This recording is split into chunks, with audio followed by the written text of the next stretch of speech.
With me, Dr. Josh Redstone, and today's lecture is all about the moral emotions.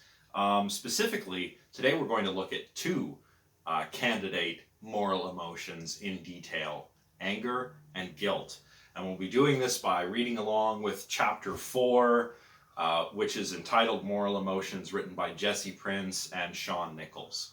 Now, I say reading along with the chapter. Actually, there are some bits toward the beginning of the chapter that I'm probably going to gloss over a little bit today because I wanted to focus more on what emotions are. That is something that's discussed quite a bit in this chapter, so I'll probably devote most of my attention to that before moving on to discuss anger and guilt as specifically moral and discuss what makes them moral emotions on Prince's and Nichols' view. So, let's get started. All right, so in this chapter, Prince and Nichols argue, well, on the one hand, that emotions are an important part of the way by which we come to identify actions as being morally wrong, or for that matter, for identifying actions that would be morally right. They also argue that moral emotions play an important role in motivating behavioral responses that are appropriate to morally right or morally wrong actions. Praising, blaming, rewarding, punishing, they play an important role in not just identifying behaviors that are right or wrong, but in motivating us to do those things, assign praise or blame, and so forth. So, of course, a lot of philosophers throughout history have taken this view, and even more recently, moral psychologists and cognitive scientists have taken this view as well. But the authors think that they do so less concretely than available empirical evidence permits. So, the kind of thing they're talking about here is a sort of vague gesturing towards the importance of emotions for certain aspects of moral judgment or moral motivation without actually explaining how this comes to happen. So that's what Prince and Nichols are really doing in this chapter, on my reading of it anyway, is taking a more detailed look at two particular candidates for moral emotions, anger and guilt, and explaining by looking closely at empirical evidence, but also using some philosophical reasoning, how these particular emotions help us to identify, morally good versus morally bad actions. How do they help us make moral judgments, basically, as well as how they motivate us behaviorally to respond to morally blameworthy or praiseworthy things that others have done or that we ourselves have done as moral agents. So, it's going to be an exciting chapter today. But of course, there are some bits that I'm going to gloss over here. So I'll let you know in case you want to take a closer look in the textbook to see what you may be missing from what I'm talking about today. Okay, so a little while ago, I mentioned that philosophers have assigned important roles to the emotions before when it comes to morality, and this is particularly true in the sentimentalist tradition. Now, we've looked at sentimentalism in kind of two different aspects here so far. We've looked at sentimentalism in the sense that moral judgments are a result of the sentiments or the passions.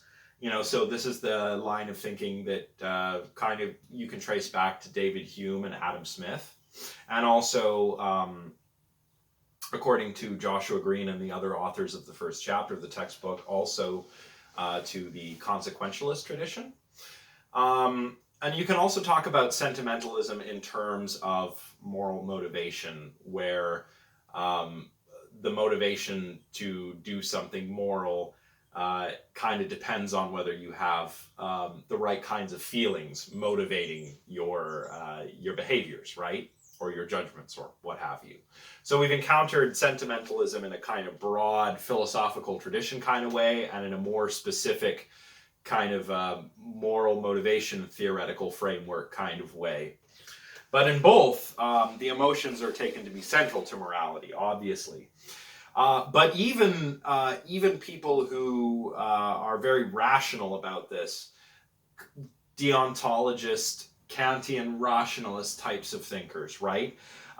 Even the thinkers like those who argue that our moral cognition is something that's very rational and depends on reason rather than sentiment. Even those thinkers acknowledge that moral cognition involves emotions in some way or another. I mean, even Kant himself argued that moral judgments are often accompanied by quote unquote moral feelings, right? So there's, well, I won't say that there's no theory of morality in which emotions do not feature, but it is difficult, following what Nichols and Prince argue here, it is difficult to find a moral theoretic framework in which the emotions don't feature in one way or another, even if they're not integral to our moral cognition, right? So there's a bit of disagreement in, depending on which school of thought you might fall into, over whether emotions are essential for morality, or whether they co-occur with our moral judgments. But in any case, there are two different ways in which they are thought to feature, or in which they are, I guess we could say, alleged or hypothesized to feature in moral cognition, that Prince and Nichols examine. And those two ways in which emotions feature in our moral cognition are those things that we've already mentioned: judgment and motivation. So we'll begin with moral motivation. Emotions, it is argued in this chapter, particularly moral emotions, and we'll talk a little bit more about what makes an emotion a moral emotion in a moment. They play an important role in motivating us morally, and that's probably because emotions play a pretty big role in motivating us in general, whether we're talking about specifically moral examples or non-moral general examples. So I'm curious what you think about this before we get too deep into things. I mean, can you come up with an example of a sort of non-moral kind of motivation in which the emotions feature? I can think of one pretty easily. Probably being motivated to make a sandwich. I did this earlier today before the lecture, actually. I was hungry, and well, hunger isn't an emotion, but my anticipation of being satisfied could perhaps be considered an emotion. And I think that added some motivational force, driving me to make a sandwich, right? Of course, we can think of more complicated examples than this. Perhaps the feeling of pleasure that one achieves by satisfying a goal, right, might motivate me to learn a really difficult song on the guitar here. The same thing might hold for being motivated to go to the gym, right? That sense of satisfaction that you have once you perhaps surpass a fitness goal that you've set for yourself. As far as specifically moral examples, you might anticipate certain feelings, like feeling guilty if you commit some kind of transgression against somebody, right? And that could motivate you to not do that thing that you were thinking of doing. That's a moral example. In any case, I'd be curious to hear what your examples are. If you can come up with any, that would be great. Share them in the comment section or send me an email. In any case, one of the biggest contexts in which this link between emotion, or the emotions, and moral motivation appears is in the discussion around pro-social behavior, so acting for the good of others, as opposed to acting egoistically, that is, for the benefit of oneself. A lot of psychological research here suggests that children, for example, are more likely to engage in consolation behavior if they show concern. Here, concern might mean something like sympathy or empathic concern, as Dan Batson calls it. But in any case, if children display this kind of emotional response, they're actually more likely to engage in consoling others who may be in some form of distress. And that was from a Zahn Waxler and colleagues study that was done in 1992. Adults, too, are more likely to help strangers when we induce positive affect in them. So by inducing a positive affect, well, I'm just trying to elevate your mood, create a positive, positive emotional response in you. I could do this by showing you funny videos, telling you a joke, telling you a heartwarming story. And when we do this in carefully controlled psychological studies, experimenters typically observe that these people are more likely to help people in distress. Maybe an experimental Confederate is walking by and drops all of their papers on the ground. Maybe if I've just shown somebody a funny video or told them an uplifting story, they'll be more likely to help that person gather up all of their papers and continue on their way. And this, by the way, comes from a study by Eisen and Levin that was done in the early 70s. We can also facilitate cooperation in economic games, like, for example, the prisoner's dilemma or the dictator game or something like that, by inducing a positive affect in the players. Now, it is possible that people in these kinds of studies are acting out of self-interest. So I could induce a positive affect in you, but perhaps that's not really why you're cooperating. That is behaving pro-socially in, for example, an economic game. It could just be because you're behaving greedily. So if your cooperation is being motivated by greed in this case, well, I wouldn't call that a moral instance of cooperation. Maybe it would only be properly moral or properly pro-social, a pro-social kind of cooperation if it was being motivated by the right kinds of emotions. And of course, what's the right kind of emotion? Well, that's what we're trying to answer today. But we can see from examples like this that emotions do seem to play a role in pro-social behavior. Nonetheless, we can engage in pro-social behavior without necessarily having judged that it would be morally good for us to do so. Hello. Come on. Hello. Hello.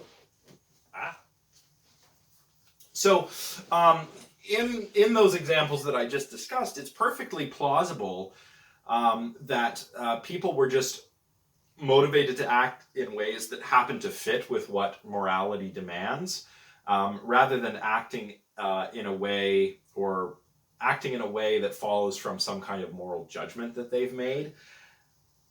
Now, this is something I hinted at a little bit in our moral motivation lecture. Sometimes we act in ways that accord with a moral norm, but the reason why we've acted that way is not necessarily because we've internalized this moral principle and we are acting from it. We may just be acting in ways that happen to fit with it. And the example I'm thinking of here is the doctrine of double effect, right? So people often judge when surveyed with trolley problems and different variations of the trolley problem that it's permissible to pull the switch but not okay to push the large person off the bridge. And sometimes people can't give a principled explanation why that is. And of course, there's some possible explanations why people make these judgments, some different possibilities here, like proximity or touch, or, as it's been suggested, the doctrine of double effect. Of course, the doctrine of double effect says that it is permissible to cause harm as a side effect in the service of achieving a greater good, but it's not permissible to use harm as a means of achieving a greater good. But people aren't reasoning from this, right, in these studies. The people who answer that it's okay to pull the switch and not okay to push the large person may never have heard of the doctrine of double effect. So they're not using the doctrine of double effect to make these judgments, right? They're just acting in a way that happens to accord with what morality demands if you adhere to the doctrine of double effect. So that's an example of that kind of thing. And again, if you can come up with an example of acting in a way that just happens to fit with what morality demands versus acting in a way that we judge morality demands, let me know in the comments section. So I guess what I'm trying to say here is that we can be motivated to act in ways that just happen to fit with what morality demands.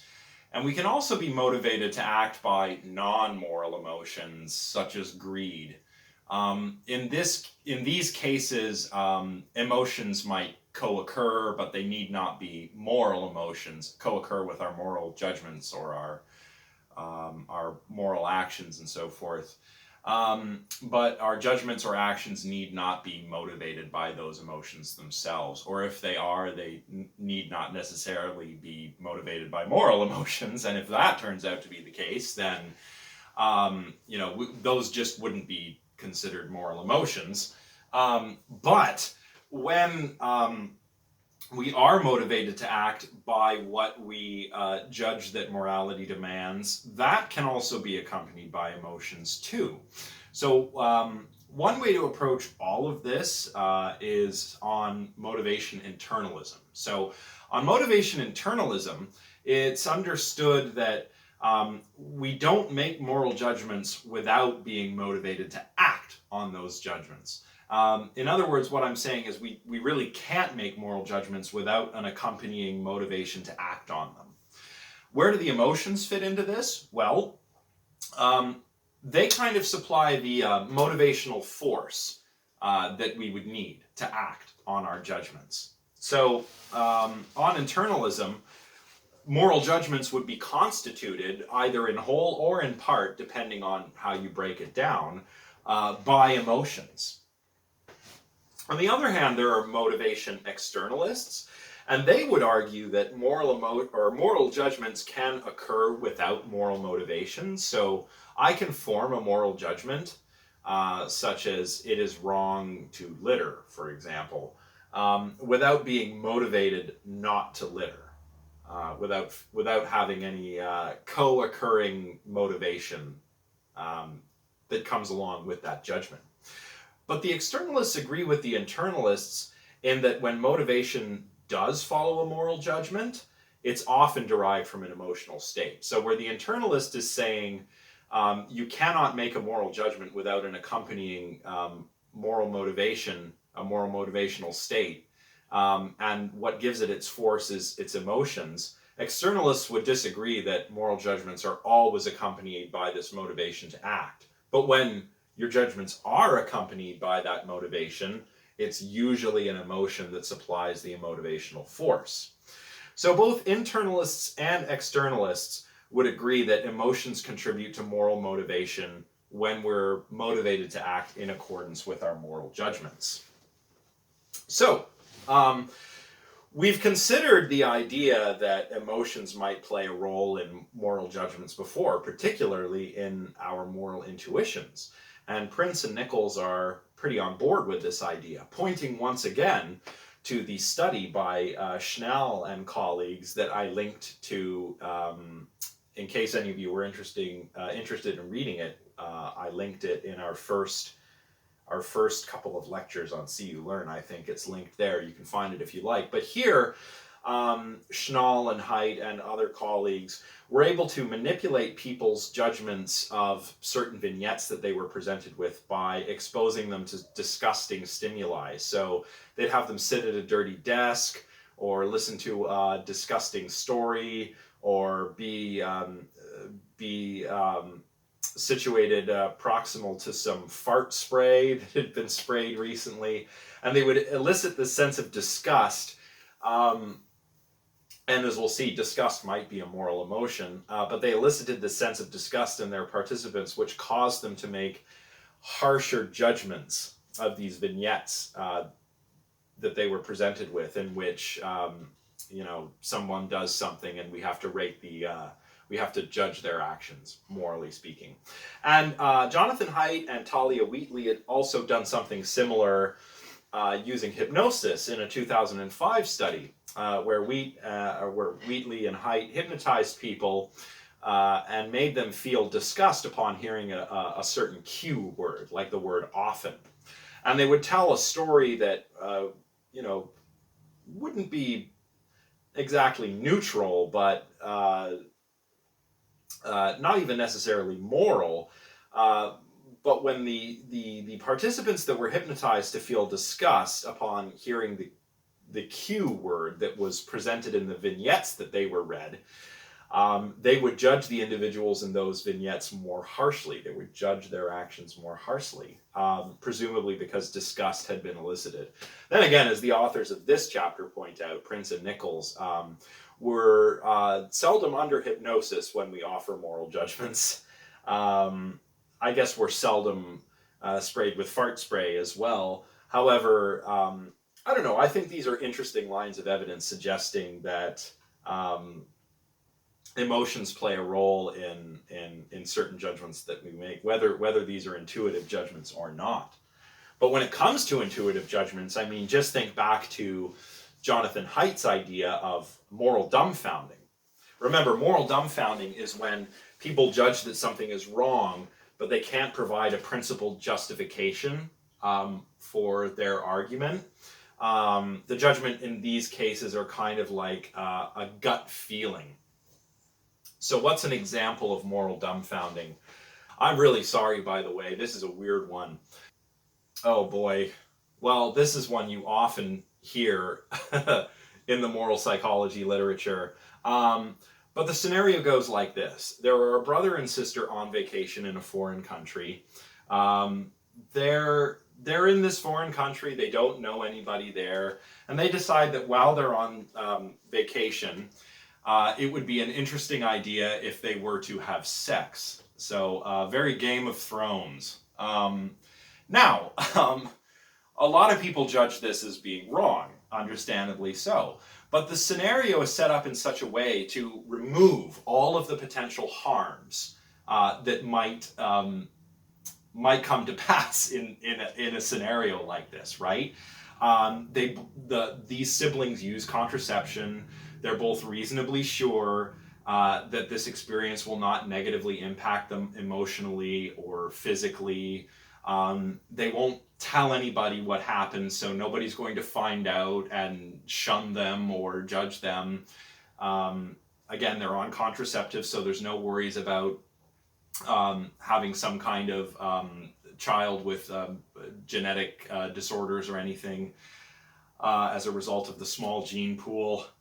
And so anyway, in this scenario, all of these kinds of potential harms are kind of written out, and people will still reliably judge that it's wrong, understandably so. But they cannot provide a principled justification for why it's wrong. They just feel that it's like, ugh, icky, which I would argue is probably the right thing to feel. I mean, this disgust response is culturally supported. I mean, there are incest taboos in just about every culture you want to look at. And this is probably something that's evolved, to keep the gene pool diverse. But in any case, as far as the morality of it goes, when Haidt and other experimental moral psychologists present people with these kinds of vignettes, like, is it wrong for these two siblings to have sex with one another even though they use contraception and they won't be emotionally or physically harmed and no one will ever find out, there won't be any social repercussions, or similar vignettes like, is it okay to cook a chicken dinner for your friends if you've made love to the chicken and then wash the chicken thoroughly, or if it's okay to eat your dog if you've accidentally killed it. I'm really sorry, guys. The point I'm trying to make here is that even when we remove all of the potential foreseen and unforeseen harms, people still answer that these kinds of things are wrong on the basis of that is their gut feeling. That's moral dumbfounding. Anyway, what about Joshua Green's work? That's a lot less icky than some of these vignettes, right? So remember, on Joshua Green's work, which we looked at in chapter 1, He observed that deontic reasoning tends to elicit more activity in brain areas that are associated with emotion processing.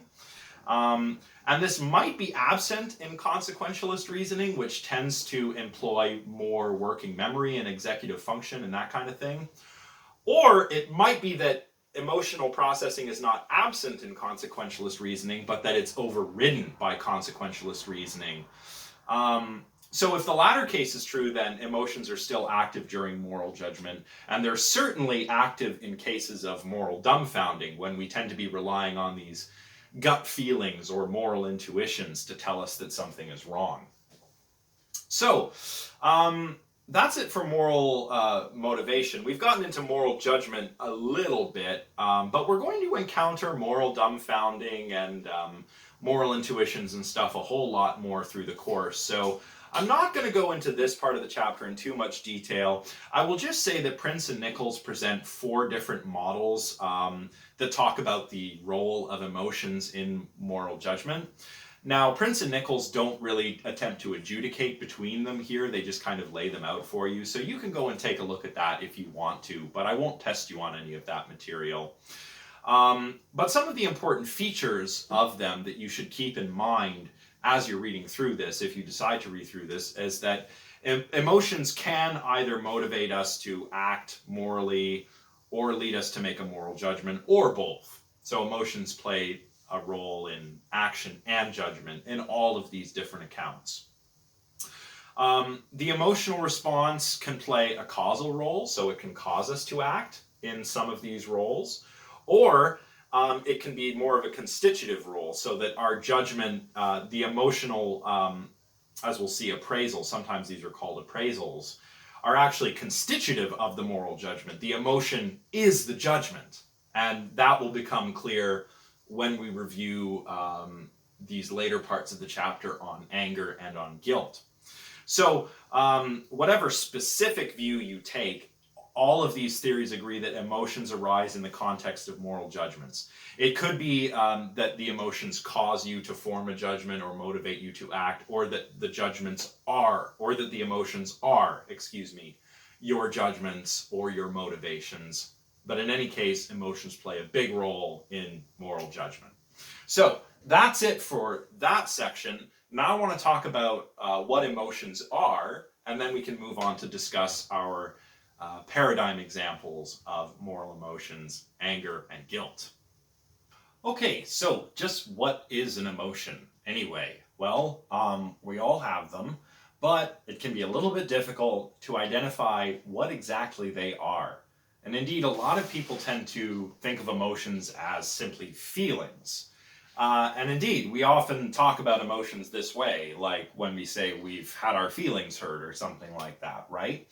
And it's true that every emotion has this phenomenal component, like there's something that it's like to experience an emotion, but not all feelings are emotions. This is something I got into a bit of a discussion with a student in the comments for a previous lecture.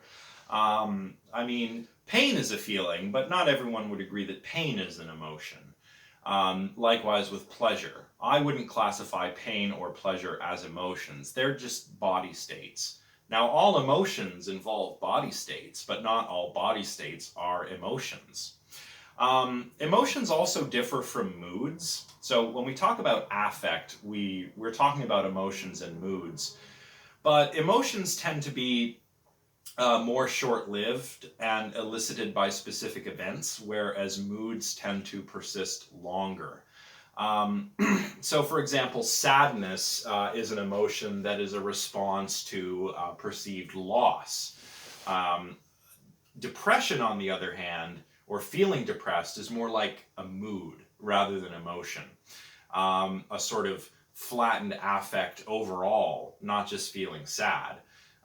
Sometimes not feeling sad at all, but just feeling melancholy, that takes place over a longer period of time and may not be elicited by a single event. So that's how emotions can be differentiated from moods. Try to come up with some of your own examples, by the way, and let me know in the comments section if you like. But anyway, so emotions are not just body states.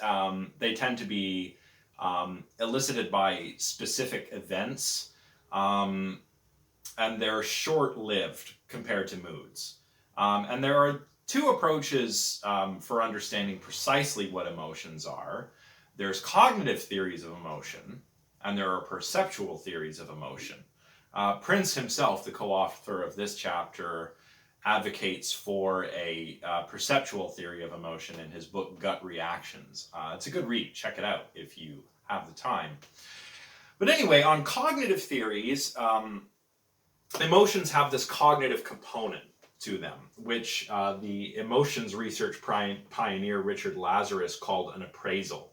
An appraisal is basically an evaluative judgment that accompanies the feelings. So going back to sadness, for example, sadness is usually experienced when we experience a loss, right? So sadness for Lazarus involves this appraisal, this cognitive appraisal that there has been a loss, and that's accompanied by specific feelings.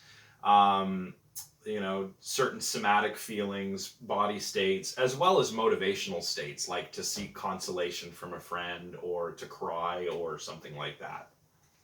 So Lazarus describes emotions as each having this, what he calls a core relational theme, which basically is a relationship between you, the organism, and the environment. That could be the physical environment or the social environment, as I mentioned in my previous lecture. So the correlational theme for sadness could be loss, because that's the judgment that tends to accompany this experience of sadness. The correlational theme for fear would be danger. For happiness or joy, perhaps the fulfillment of a goal, so on and so forth, right? So you get the idea. Now, other researchers, like Prince, argue that emotions are primarily perceptual in nature, so they can occur without a cognitive judgment. So sadness might occur without an explicit judgment that there has been a loss, but that correlational theme of loss is still present when we experience sadness. And Prince, more specifically, actually takes an embodied view here where the emotional reaction itself, that is the somatic states and motivational states that occur with certain emotions, those states are the judgment. So the judgment isn't cognitive for Prince, it's a sort of visceral, embodied judgment rather than a cognitive judgment, right? We're not going to try and resolve this debate here because it's a big debate and it's continuing to unfold in the psychological and philosophical literature. But basically, that's an emotion, is some kind of judgment. It might be a cognitive judgment or a perceptual, embodied kind of judgment, but it's a judgment that specifies these core relational themes, as Richard Lazarus called them, between an organism and the environment. Could be the social environment, so that's where the moral emotions come into play, or the physical environment, and that's where emotions like fear might come into play. Fear being a judgment about some kind of threat or danger. So let's move on. We need to talk about what elicits emotions. Of course, each emotion has a core relational theme, but emotions also have particular, what we'll call elicitors, which elicit the emotions. Loss, again, is an elicitor for the emotion sadness. And we can get a grasp on which emotions might be moral emotions by considering what elicitors elicit the emotions and what appraisals those emotions seem to be making, right? Which relational themes that those emotions are specifying. We can also try and categorize moral emotions as such by looking at how they align with what might be considered moral. So emotions that tend to motivate pro-social behaviors. So these would be things like sympathy, empathy, and compassion. It's important to note, by the way, as I have done before, that these may not be emotions in their own right. They're just ways of experience emotions vicariously ways to experience emotions vicariously, or perhaps to align yourself to the emotional state of other people around you. So empathy might not be an emotion per se, but it's a way for me to come to experience the emotions that you're experiencing, and that might motivate me to behave in pro-social ways. There are other blame emotions, so anger would be one of these, and self-blame emotions. This would be things like guilt, right? Or shame, actually, I think is the better example. And shame is discussed. In contrast with guilt towards the end of this chapter. So we'll get to that in more detail in a moment. But those are three ways we might classify moral emotions, by seeing how they align with what is pro-social, or whether there are other blame or self-blame emotions. Those might be good candidates for moral emotions. So yeah, just to reiterate, pro-social emotions help us to become oriented to the needs of others, empathy, sympathy, those kinds of things. Other blame emotions, well, I mentioned anger, but they might also include disgust or contempt. Disgust might arise when divinity norms are violated or nature norms are violated, so something that's a crime against the gods or nature. To use the moral dumbfounding examples that I mentioned earlier, disgust might arise when hearing about these kinds of situations, simply because they're being viewed as crimes against nature. And that's what gives us that sort of icky feeling that is the basis of our judgment, that it would be wrong for these siblings to hook up while on vacation or something, or to eat your family dog that you've accidentally killed. Even though harms are being mitigated here, you're having this visceral disgust response, and that's what the judgment is, really, and that's why you can't perhaps provide a principled account for why it's wrong. Or maybe you would provide a principled account for why these things are wrong by appealing to divinity or natural norms. Anger, of course, arises when autonomy norms are violated, or when there's been a slight, real or perceived, against you and the people you care about. And contempt might arise when community norms are violated. Say, for example, with all of this COVID-19 self-isolation stuff going on, you see people having a party. You might feel contempt for them if you're behaving properly and isolating and not gathering in groups larger than 5. You might feel a fair bit of contempt if you see a giant house party going on across the street. Self-blame emotions, on the other hand, well, as I mentioned, guilt and shame. These are where, as the name implies, you're blaming yourself for something, as we'll see, perhaps failing to prevent harm, or from unwanted attention, or for behaving in a way that's perhaps seen as unacceptable, but which you feel like you cannot control in cases of shame. But the authors, as I've mentioned, are interested in just a couple of emotions that are fairly good candidates for paradigmatic examples of moral emotions, and those are anger and guilt. So let's look at anger first, and see what other moral emotions it might be similar to or different from, and indeed how anger works in more detail. And then we'll do the same thing with guilt before wrapping up. All right, so how do moral psychologists understand anger? Well, moral psychologists, along with psychologists and philosophers in general, take anger to be a basic emotion. And this is a view that goes all the way back to Darwin, but also was emphasized by thinkers like Ekman in the late 60s and 70s, because it's been found that anger is common across all human cultures. It's one of these rudimentary emotions that's experienced everywhere, no matter where you look on the planet Earth. And it also has homologs in other animals, which was something that Darwin observed. He also observed that anger elicits a distinct physiological response, right?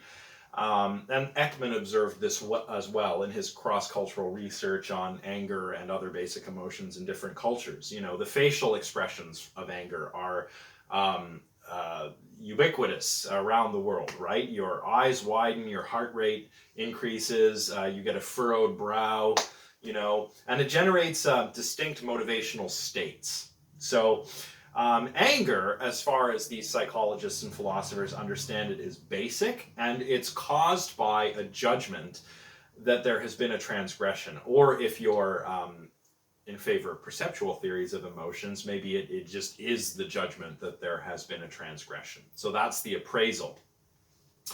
And this generates a particular motivational state, which is an inclination for perhaps retribution. This is what Lazarus would have called the action tendency of anger. So emotions elicit these distinct motivational states, and Lazarus called those action tendencies.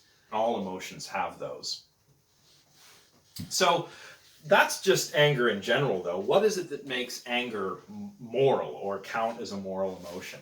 Well, self-report studies, for example, seem to show that a prevailing antecedent of feeling anger is, quote, this judgment that the situation is illegitimate, wrong, unfair, contrary to what ought to be, and so on. And that's from Shaver and colleagues' 1987 paper, which is quoted in this chapter. Anger can also be elicited when we expose people to situations where some kind of injustice occurs, whether it's real or just perceived. And here, in these kinds of cases, anger elicits a motivation to punish the transgressor, right? So retribution, punishment, these are action tendencies of anger. Anger might also play a role in rejection of offers in economic games. So we might reject unfair offers, and this is something we encountered in one of our first chapters, The Evolution of Morality, if I'm not mistaken. So, whatever the specific elicitor of anger is, anger seems to result when autonomy is challenged, in broadly speaking, right? If there's an injustice or some kind of perceived unfairness or a transgression against you or aggression against you, this all in one way or another impacts your autonomy or challenges your autonomy in some way. So the authors argue that perceived or real injustices are the paradigmatic cases of this. So they come up with a psychological profile for anger, where the elicitor for anger is when A violates B's autonomy, B then feels anger, and then we have an action tendency where B retaliates against A. So that's the psychological profile of anger that you can find in the textbook. Now, anger as a moral emotion, well, anger might not be useful in all moral situations, right? Deciding whether or not to donate money to a charity, for example. It's hard to see how anger would play a role in making that decision, even though that decision is about something that seems pretty moral, right? But anger does play a pretty big role in helping people to enforce morally valued behaviors, right? And in punishing, of course, morally wrong behaviors. So being aware that anger can function this way, or even just being aware of anger, can provide motivation to act in pro-social ways too. So anger could lead some member of a group, or indeed a group of people, to punish another person. And punishment here is supposed to play a role in correcting and modifying behavior. Here I'm talking about punishment in the way that it comes to occur in economic games, like the dictator game or the prisoner's dilemma. But you could also presumably apply this to other kinds of punishment, like corporal punishment or perhaps capital punishment. So anger plays a role in enforcing these autonomy norms, it seems. And it can also be a source of moral motivation. I mean, think about it. I mentioned anticipating anger can play a role in this just a moment ago. If you anticipate anger-driven retaliation, then you might decide to behave in pro-social ways, right? we can see this in humans and in other non-human animals. My anticipation of, say, my neighbor's anger at my going over and using his barbecue, for example, without permission, might motivate me to not use property that isn't mine without permission, right? Or consider monkeys and apes, right? I mean, there are these kinds of pecking orders in troops of monkeys and apes, where perhaps higher-ranking members of the troop get access to the best food, like eggs, and certain kinds of fruits, perhaps. Now, lower-ranking members of certain troops of monkeys have been observed to hoard food that, at least socially speaking, on the social hierarchy, they're not entitled to. And when the higher-ranking individuals find out that this lower-ranking monkey has an egg stashed away, they get very upset. Arguably, this is a homologue to anger. Now, the anticipation of anger coming from your social superiors might prevent you from acting in such a way, right? Perhaps by sharing your prized food finds with higher-ranking members, that might alleviate any anger that you might have incurred from, hoarding the food when you shouldn't have, because you don't rank high enough in the social hierarchy.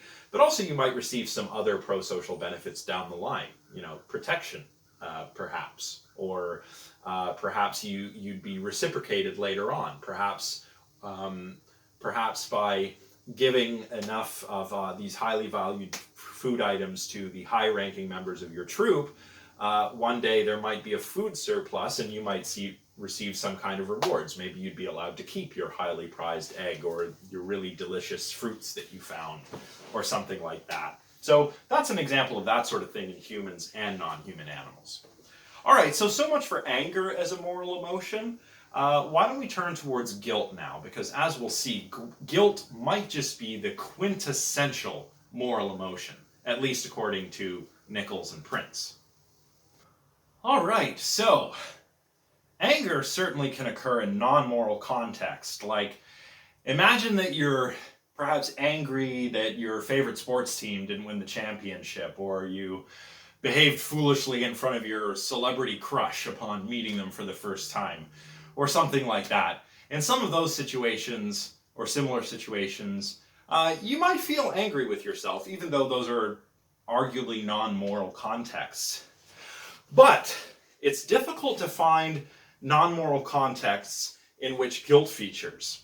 In fact, the authors argue that when people feel guilt in non-moral contexts, that might be because they've taken a moral stance towards something that isn't really moral.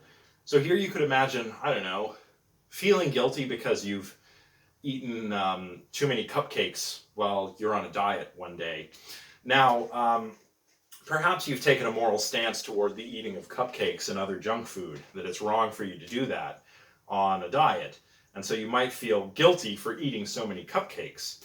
But eating cupcakes isn't really inherently moral or immoral. I suppose we could call it amoral. The authors contend that this is what's going on when guilt arises in non-moral contexts. But anyway, without getting too bogged down in those details, let's take a look at what makes guilt guilt. So what are the core relational themes and action tendencies for guilt? Well, the core relational theme for guilt seems to be transgression of moral rules. But we need to be a little bit more specific than that.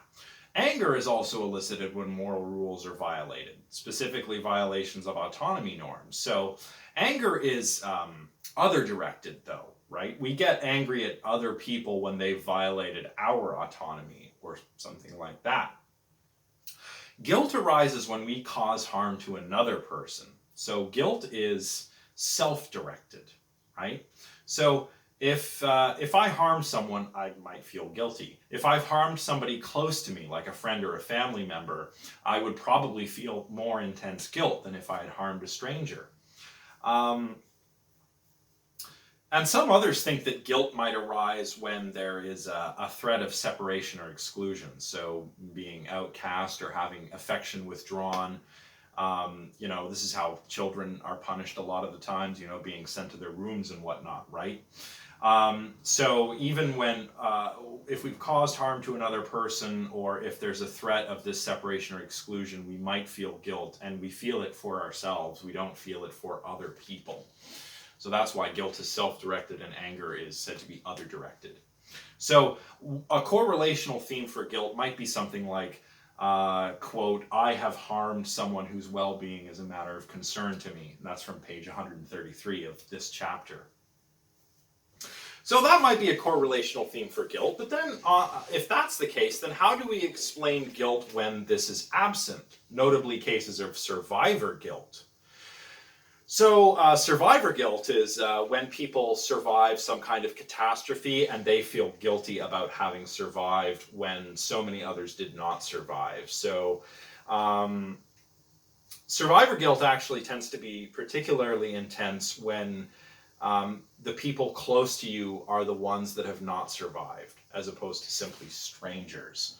So survivor guilt has been experienced by survivors of atrocities in war, terror attacks, even the AIDS epidemic. A lot of different groups facing either violent situations which they have survived, or even non-violent but still life-threatening situations that they have survived and others close to them haven't, will feel guilt. So maybe guilt comes in two forms. Maybe we have guilt that's caused by harming somebody that you care about. So that's guilt as we discussed it in the first sense. So harming someone you care about, you may feel guilty if you cheat on a partner, and arguably more likely to feel guilty in that sense than if you had cheated on your taxes, right? Because the harm in the first example is done to somebody you care about, whereas the harm in the second example is not. But then there's also guilt caused by being the recipient of what we could call inequitably large benefits. And this might explain survivor guilt, where you have survived a catastrophe and those close to you have not, and you don't feel that that is fair. And in that situation, you may experience guilt. And that's what we call survival guilt. But the authors don't think that these two understandings of guilt are very elegant. Maybe there's a more elegant way we can understand guilt. Maybe if we consider norms to do with harms, we can achieve something like that. So that's what the authors of this chapter do next. Oh, excuse me. So perhaps a better way to understand this is not in terms of two different kinds of guilt, like guilt as a result of harming someone and survivor guilt, but perhaps we can cash it out like this. People feel guilt when they cause harm, or if they believe they have failed to prevent harm. So if we bring harm norms into the picture, then causing or failing to prevent harm might both be elicitors for guilt. Or this might be the relational theme that guilt is representing here for us, or that guilt constitutes, depending on whether you're cognitivist or perceptualist about emotions, right? So in the first case, causing harm, obviously that would be hurting someone close to you, like cheating on your partner. Survivor guilt might be a case of believing that you failed to prevent harm. Maybe you feel like you could have saved somebody had you acted differently, but you didn't, and that is the source of your guilt, not necessarily the fact that you survived and that you don't see this as fair. So what's the psychological profile of guilt then, after having considered all this? Well, the authors say that the elicitor of guilt is that A has responsibility for harm to B. Whether A caused harm or failed to prevent harm, A has responsibility to harm for B, and A then comes to feel guilt. And then we also have an action tendency, which is that A makes amends with B for causing or failing to prevent this harm. So perhaps a good correlational theme for guilt is actually I have caused harm or failed to prevent harm to somebody that I care about. That's probably a better correlational theme, or at least a more elegant, more precise correlational theme for guilt. And this also helps us to distinguish between guilt and shame, because shame is related to guilt, and often we use them interchangeably in our everyday parlance, even though we probably shouldn't, because they have different elicitors. In any case, shame doesn't seem to have as much to do with causing harm or failing to prevent harm as guilt does. For example, we can feel shame about doing drugs if we have a drug habit, right? We might feel ashamed about how we look, even though that isn't something that we have complete control over. We can feel shame over our sexual preferences, especially if unwanted attention is shone upon them. And then again, people can be shamed for these same things, right? I mean, people are sometimes shamed for doing certain drugs or for dressing or looking a certain way. Here I'm thinking of perhaps fat shaming, right?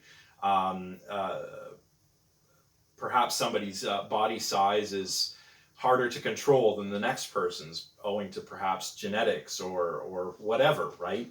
And sometimes these people are made to feel shame about this, even though that they might not have as much control over this as the next person whose genetics have, just kind of predisposed them to being, shredded. Or sexual preferences. I mean, lots of people in the LGBTQ plus community have been made to feel shame over their preferences, even though it's beyond doubt now in the psychological literature that homosexuality and being transgender are not typical, but normal. I don't want to say deviations from the norm. They're perfectly normal, even though they're not necessarily typical. And yet, certain members of certain communities, like perhaps conservative religious communities, might make LGBTQ people feel ashamed, I suppose in an effort to change their behavior, right? And shame also doesn't require a sense of control, right? So guilt arises when I think I could have acted otherwise, either by not harming you or by preventing a harm. But shame arises when we don't necessarily think we could have acted otherwise, right? Guilt also seems to be action-directed, whereas shame seems to be more self-directed. Self-directed in the sense that it tends to lead to withdrawal or isolation, where guilt motivates people to make amends, right? So if I do something that causes me to feel guilty, I might seek to make amends with the party that I've wronged. But if I'm made to feel shamed, I might just feel like I'm bad or that there's something wrong with me. And that might cause me to withdraw. So we can feel guilty without feeling like a bad person. Although when we're shamed, especially when we're shamed, kind of like ruthlessly, by certain people or certain groups, we might come to feel, we might internalize that and come to feel like we're a bad person. Then again, this might be debatable. Perhaps people who do feel guilty about something do feel like that makes them a bad person. I don't know. Let me know what you think in the comments section about this guilt-shame distinction so far. There are other parallels between guilt and shame, and indeed between guilt and anger, and between another emotion, disgust. So guilt and anger are kind of like action-directed. So they're not other directed. They're both action-directed in the sense that anger motivates us to, say, punish a transgressor, and guilt might motivate us to make amends if we are the transgressor. But shame is self-directed, and so is disgust in a lot of cases. Disgust, also a possible moral emotion is often self-directed. So the authors of this textbook, or not this textbook, but this chapter of the textbook, suggest that guilt and shame might actually be first-person analogs of anger and disgust, because we tend to feel, at least when we feel disgust for ourselves and when we feel shame, these are first-person self-directed emotions, whereas anger is not, right? So guilt and anger are all about making amends and harms done, or seeking to punish or deter transgressors. But disgust and shame might arise if we've been exposed to something unnatural, like a crime against nature or divinity, like I said earlier in the case of disgust, or shame if we've done something that perhaps we've been told is unnatural. But then again, this might be a little too narrow. I don't know. I'm really curious to hear what you guys think in the comment section about this. Now, similar to anger, guilt can motivate us to avoid certain kinds of behaviors, specifically the anticipation of guilt, just like the anticipation of someone becoming angry with us, can help motivate us to avoid certain kinds of behaviors.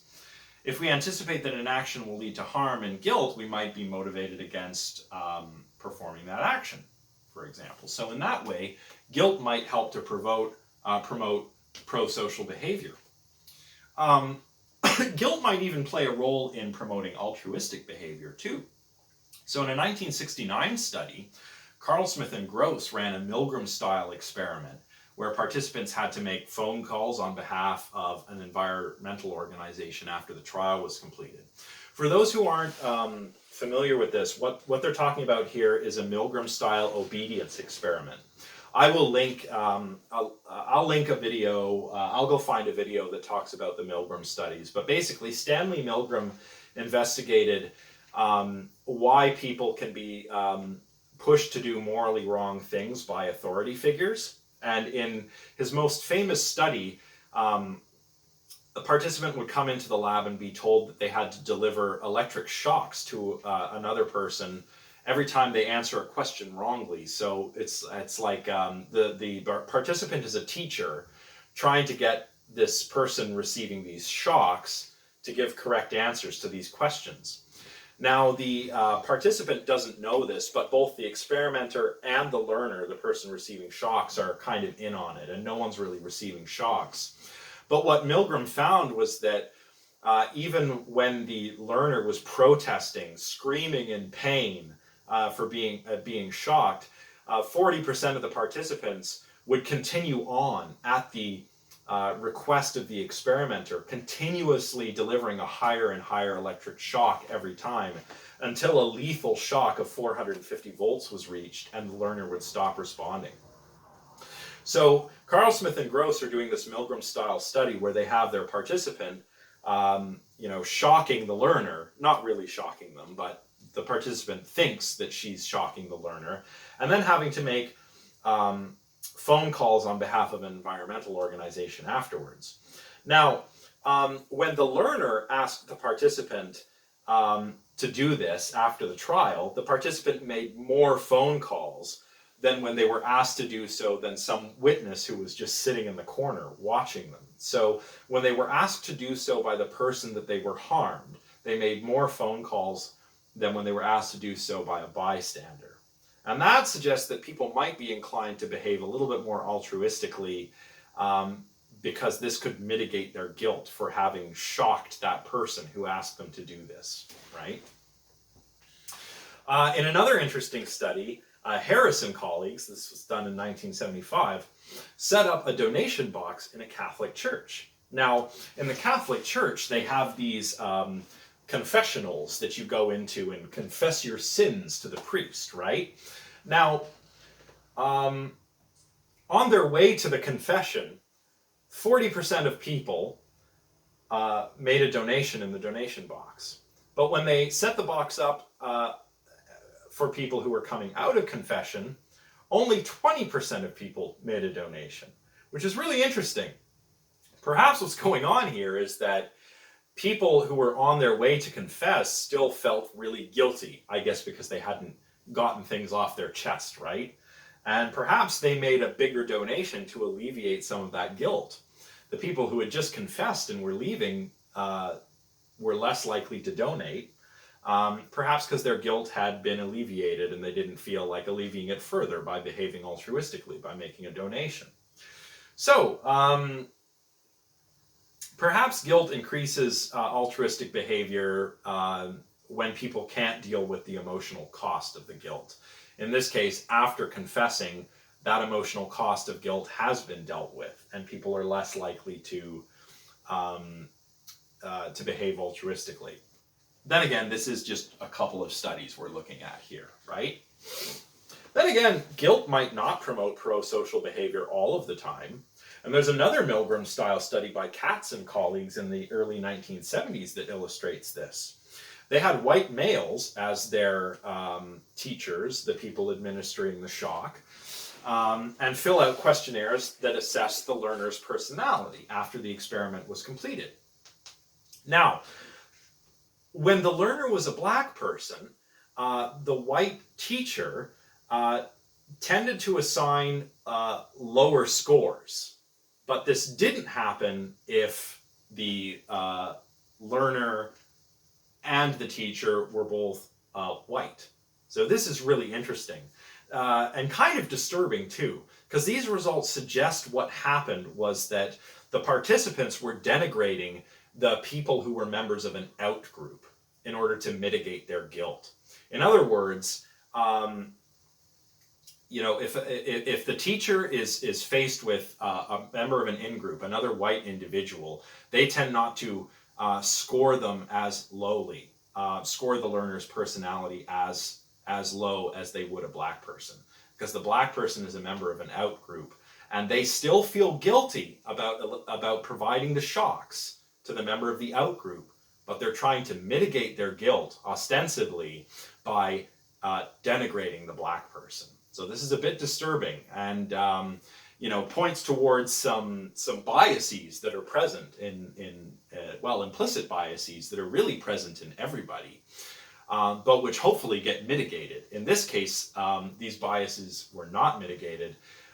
Instead, what seems to have happened is there was some kind of cognitive dissonance about harming these members of the out group, so they would then denigrate the members of the out group in order to mitigate that guilt. Very disturbing and kind of depressing, but something to think about nonetheless. Now, taken together, all of these empirical findings, I think, and so do the authors of this chapter, I think that these suggest that guilt plays a role in limiting harmful behavior on the one hand and promoting pro-social behavior on the other hand, but not all of the time, as we can see in the second Milgram study that we've just talked about. So for that reason, guilt's role in the promotion of pro-social behavior might be limited. I mean, the teachers in the second Milgram study don't seem to be behaving very pro-socially to members of an out-group here. Anger and guilt together are pretty paradigmatic examples of moral emotions. So can there be morality without anger or guilt? Before we wrap things up, we'll try and settle that question a little bit. Well, morality without anger and guilt. Well, perhaps we can get by without getting angry in some cases, in some moral scenarios, because we've seen that how, although anger does arise in moral contexts, it also arises in non-moral contexts. I think it's a bit more difficult to have morality without guilt, though. But let me know what you guys think in the comments section. Or consider disgust and shame, these kind of first-person analogs for guilt and anger. Disgust arises when we've committed or when we're faced with crimes against nature or the gods. And shame arises from unwanted attention.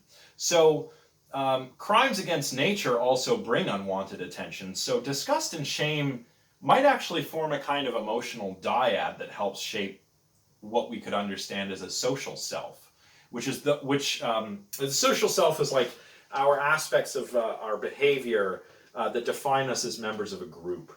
And again, I think it's plausible that anger and guilt form a similar kind of dyad as well. In any case, I'm not going to go on about this too long. I'm really more eager to see what you guys think in the comments about this kind of thing. But in any case, shame and disgust, I think, do indeed count, or at least serve as pretty good candidates for counting as moral emotions.